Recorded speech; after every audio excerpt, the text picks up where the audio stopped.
Hey guys, happy Wednesday. We're halfway through the week, and today we are going to go over fractions as a whole, so whole numbers. So we've already practiced being able to compare fractions with the same denominator and also being able to compare fractions with the same numerator.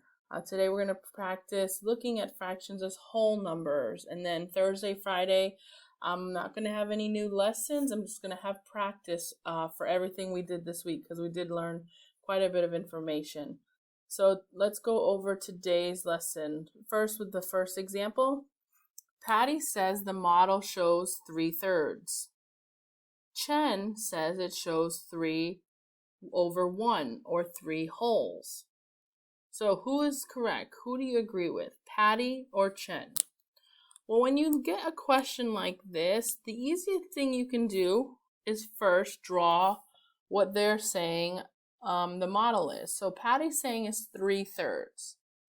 So what do we know with the numerator and the denominator? Well, if it's 3/3, that means there are how many parts in one whole?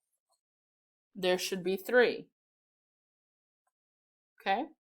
And in the numerator, if it's saying it's 3, that means 3 are being accounted for or are shaded.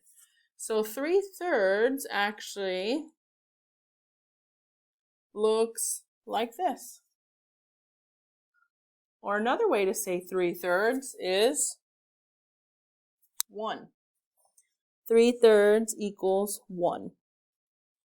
But do you see 1 whole in this picture?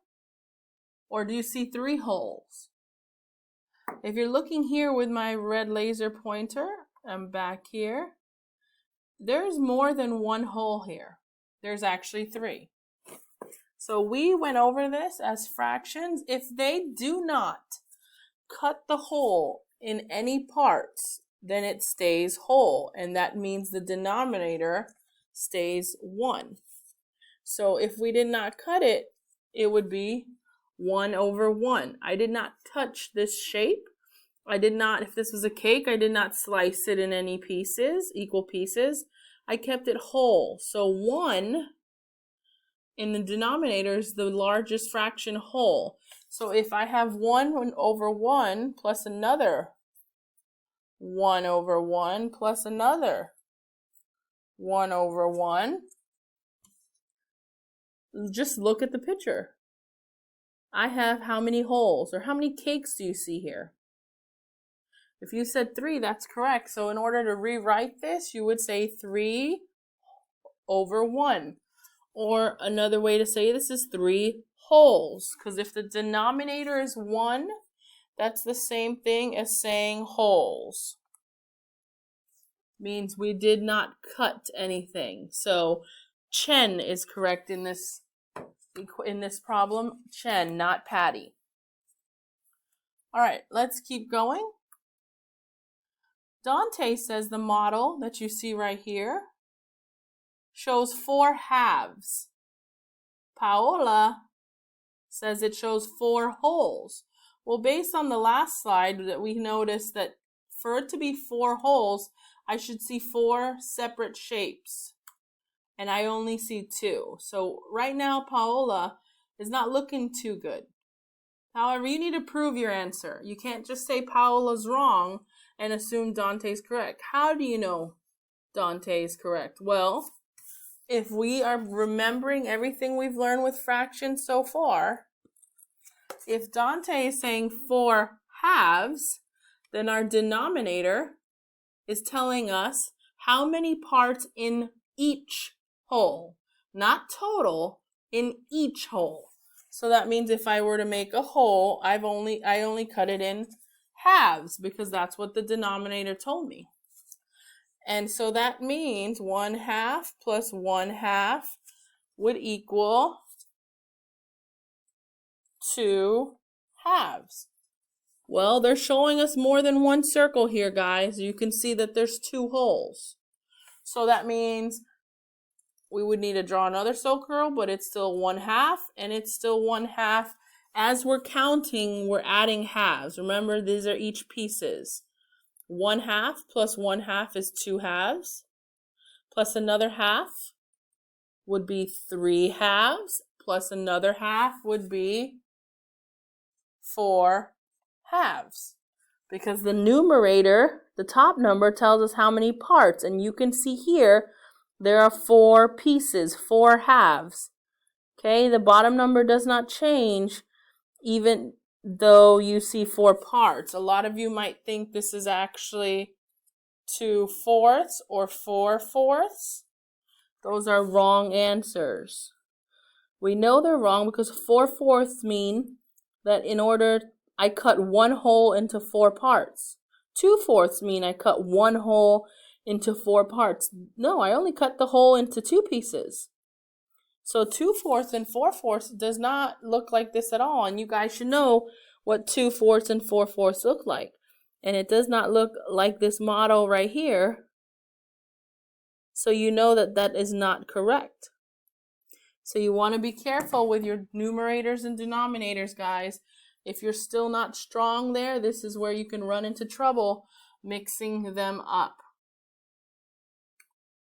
Okay, let's keep going. Let me move my face a little lower so we don't block the picture. All right, so Mrs. Clark cut 2 same-size pieces of colored paper into 6 to make strips of paper chains. How many strips did she make? So this is where we're going greater than 1. Because we know, again, to repeat, fractions are parts of a whole. But no one said that we can't have fractions greater than a whole. We definitely can. So this is where we're leading into right now, is 1 whole sheet of paper was cut into 6 parts. But she used 2 pieces of paper, but still cut them into 6 parts. But what does the fraction look like? Well, even if this were a number line, it might be easier for some of you to notice that the counting of the numerator keeps going. That does not change. It's the denominator that stays the same. So here's what they're showing there. Everything is 1/6, as you see in the picture. 1/6, each unit is 1/6. That does not change because there are 2 papers. It's however parts per 1 whole. So 6 is our denominator. And then how many would we need to make 1 whole? What we would need to count? 1, 2, 3, 4, 5, 6. So in order to make 1 whole, we would need 6, 6. That would cover the first paper. That's 6 pieces out of 6. But Mrs. Clark used 2 wholes. So 6, 6 equals 1. But if I have a whole nother sheet that I cut up, I actually have more than 6 pieces. I have 12 pieces. If you count it all, I have 12 over 6. 12 over 6 means I have 12 pieces out of, not out of, it's, the 6 is how many parts in each whole. So 12 out of 6 is actually how many whole numbers. And that's 2. And that's where division comes into play, where that fraction bar also represents division. 12 divided by 6 will get you 2 wholes, as long as they can be divided without any remainders, because that's as far as we'll go in 3rd grade. But you need to be wary if I keep going. So if 12 over 6 equals 2, what do you think will be our fraction for 3 wholes? If you're noticing there's a pattern here, for this one in particular, these are multiples of 6. So for 1 whole, let me point it here. For 1 whole, I needed 6. For 2 wholes, I needed 12. Well, what do you think our fraction is going to be for 3 wholes? Give you 1 second to think about that.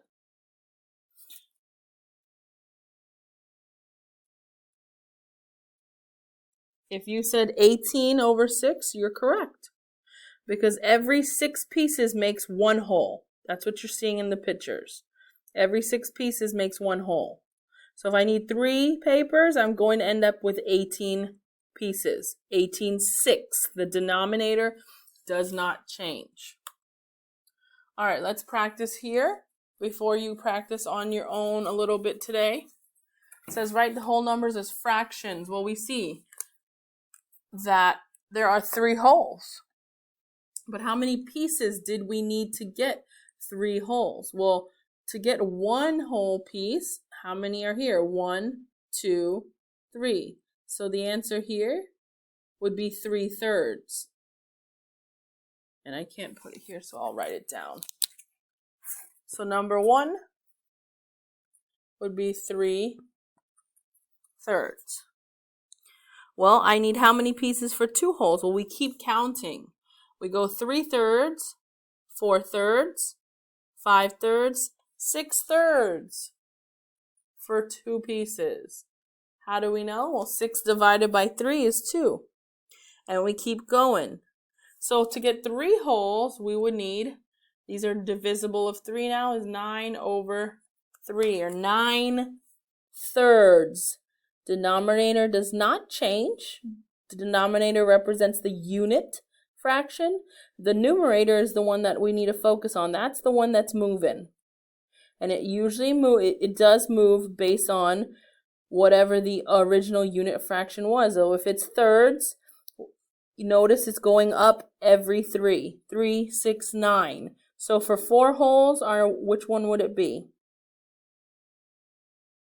It would be 12/3. If you said that, good for you. You are understanding, which is great because this is something new and it can take you guys a few days and practice to get this. All right, let's keep going. Elliot draws the model below. The rectangles are the same size. What fraction does the model show? Common misconceptions is I will get something out of 8. 8/8, or even 4/8, something like that. Those are both incorrect, guys, if you said that. Why are they incorrect? Pay attention to the denominator, the bottom number. These are automatically correct because they don't represent the unit fraction of 1 whole. If we look at just 1 whole, they've been cut into 4 parts. So our denominator is 4. Okay?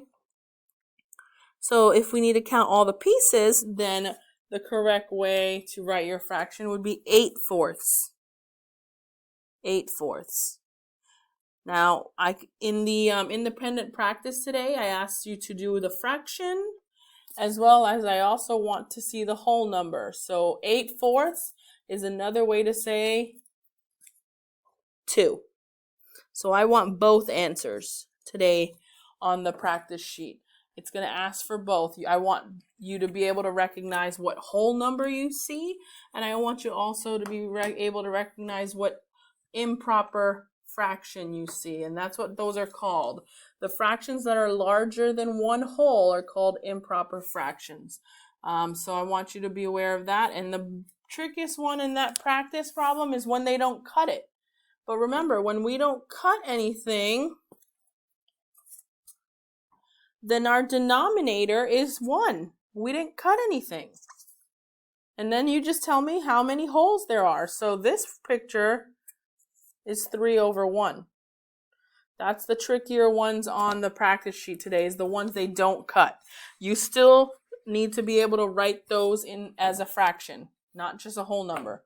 So I should see 3 and then 3/1 as your fraction.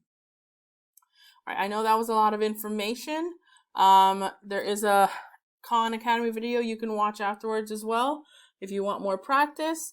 And then especially do the independent practice. Some of you are still rushing to exit slip, not doing well. And I know this is participation based, but I still want you guys to do well. It shows me if you're understanding. So do the independent practice. If you have a question, email me. You can dojo me. I'm pretty quick to respond. But I want you guys to, get the information and not just not put in effort. But you guys have been doing great. I will see you Thursday. I have an announcement on Thursday about Friday's Big Blue meeting. So I will see you guys tomorrow. Bye.